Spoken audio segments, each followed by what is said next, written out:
पाहिलेले आमचे नेते राहुल गांधी यांनी लोकसभेमध्ये ज्या ज्या वेळेला नरवणे आपले आर्मी चीफ होते त्यांच्या काळामधला जो विषय असेल, त्यानंतर एप्सिन फाईलचा विषय असेल, या सगळ्या गोष्टीचे जे आणि अमेरिकेबरोबर जो शेतकऱ्यांचा जो डील आहे, या डीलच्या संदर्भात ज्या ज्या वेळेला बोलले, एक अर्वाच्य शब्दांमध्ये निशिकांत दुबेसारखा नालायक माणूस जो अरेतुऱ्यामध्ये संसदेमध्ये उभं राहतो, मला वाटत नाही मला त्याच्याच भाषेमध्ये उत्तर द्यावं लागतं. या एका बापाची अवलत दिसत नाही.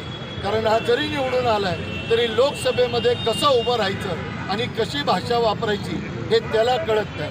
त्याचबरोबर आपले सभापती लोकसभेचे ओम बिर्लाच आहे, त्यांचा कार्यकर्ता त्याचा जे व्हिडिओ जेवताना त्याच्या शेजारी उभा राहिलेला आहे, तो असं म्हणतो की राहुल गांधीला घरात घुसून गोळी मारली जाईल, 25 खासदारांचे हातपाय तोडले जातील जर तुम्ही एप्स्टीन फाईलबद्दल बोललात, जर तुम्ही शेतकऱ्यांच्या डीलबद्दल बोललात. ह्या पद्धतीने जर भारत सरकार त्याच्यावर भारतीय जनता पक्षाचं गृह मंत्रालय कोणतीही कारवाई करत नाही.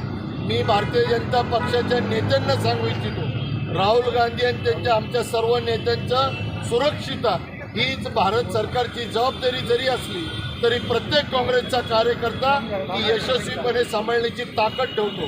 राहुल गांधींच्या केसाला जरी धक्का लागला तर हा देश पेटल्याशिवाय राहायचं नाही, एवढं लक्षात असू द्या.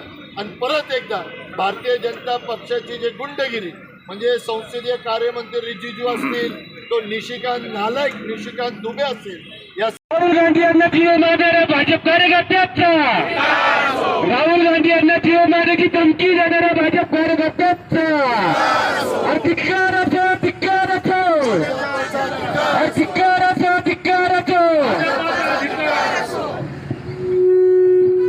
राहुल गांधी जिंदाबाद, जिंदाबाद, जिंदाबाद. राहुल गांधी जिंदाबाद, जिंदाबाद, जिंदाबाद. राहुल गांधी जिंदाबाद, जिंदाबाद, जिंदाबाद. राहुल गांधी तुम संघर्ष करो, हम तुम्हारे साथ हैं. राहुल गांधी तुम संघर्ष करो, हम तुम्हारे साथ हैं. राहुल गांधी तुम संघर्ष करो, हम तुम्हारे साथ हैं. राहुल गांधी तुम संघर्ष करो. हम तुम्हारे साथ हैं. काँग्रेस पक्षाचा, राहुल गांधींना धमकी देणाऱ्या भाजप सरकारचा